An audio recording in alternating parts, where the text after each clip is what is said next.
ខ្ញុំទៅពេលខ្ញុំមានអត្រៈមកឥឡូវជីវភាពខ្ញុំរៀងធូរគាត់បើជាងឆ្នាំមុនចាមានឥឡូវមានផ្ទះមានម៉ាស៊ីនច្រូតមានឡានមានអីជិះមានម៉ូតូមានអីវាធូរធារជាងមុនចា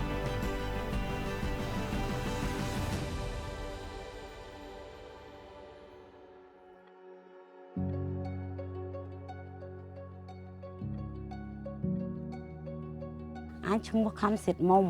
បាយឃុំបតាំងស្រុកលំផាត់ខេត្តរតនគិរីអញជនជាតិតំពួនមកនៅហ្នឹងប្រហែលជា2002តែមុនទៅមកអត់មានអីទេមកហ្នឹងគឺទៅទេហ្មងផ្ទះក៏អត់មានទេពីមុនហ្នឹងបងទៅធ្វើដែរអត់មានទេពីមុនមកនៅផ្ទះខ្ទមផ្ទះស្បូវនិយាយបើពេលខ្ញុំយកធនាគារជីវភាពខ្ញុំប៉ុណ្ណឹងវារៀងធូរតិចតួចហើយលោកគ្រូតែមិនខ្លាំងប្រហែលទេរៀងថា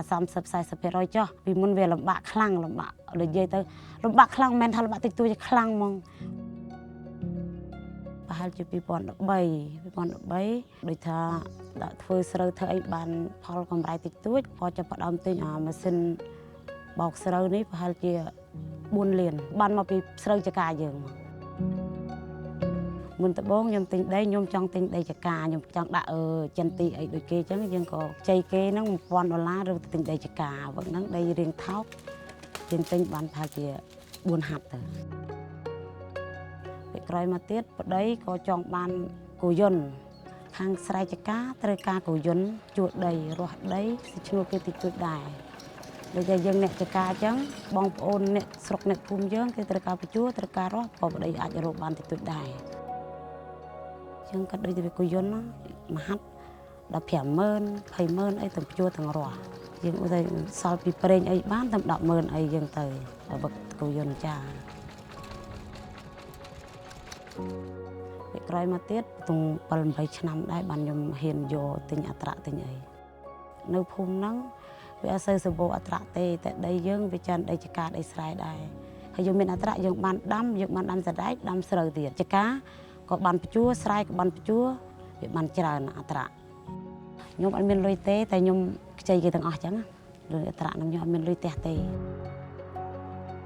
ជួលអត្រៈគេដូចថាមហាត់បើជួលដីលាតទៅវាមហាត់17ទៅ180000ខ្ញុំដល់ពេលខ្ញុំមានអត្រៈមកក៏រៀងធូរធារតិចតួចដែរគាត់បើជាងពីមុនអញ្ចឹងណាគូដូចថាយើងជួយសម្រួលកូនរៀនកូនអីយើងពុតគង់ក្នុងគ្រួសារយើងបដោះតិចតួចទៅចាយើងអាចតាមសមត្ថភាពយើងរកបានអញ្ចឹងហើយមកទៀតបងយកកម្ចីមកទិញគូបូតាច្រូតខ្ញុំយកបានខែហ្នឹងខ្ញុំបានថ្ងៃមួយអាទិត្យជាងប្តីខ្ញុំក៏មានអតិថិជនច្រើនទៅដូចថាអ្នកស្គាល់លេខអត្រៈលេខអីទៅ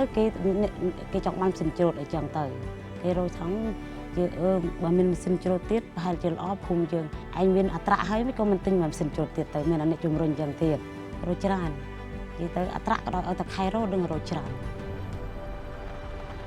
ឥឡូវជីវភាពខ្ញុំរៀងធូរគាត់បើជាងឆ្នាំមុនចាមានឥឡូវមានផ្ទះមានម៉ាស៊ីនច្រូតមានឡានមានអីជិះមានម៉ូតូមានអីវាធូរធារជាងមុនចាសប្បាយចិត្តណាស់សប្បាយចិត្តហើយប៉ុណ្ណឹងមកល្មមដែរហើយយើងជពាក់គេយើងទៅទុកដាក់យើងអត់ហ៊ានចាយជិះខ្ជាយទេ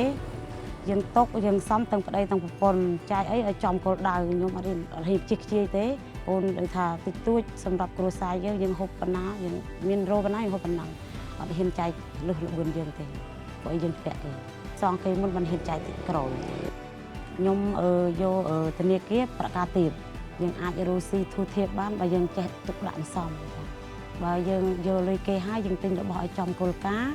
យើងចង់ទិញឡានទិញអត្រៈទិញម៉ាស៊ីនច្រូតទិញម៉ាស៊ីនច្រូតឲ្យតែយើងត្រូវគោលការណ៍គឺយើងរស់ស៊ីគឺរីកចម្រើនហើយបើយើងយកតាមភូមិប្រកាសថ្លៃហើយផលលំបាកគឺច្រើន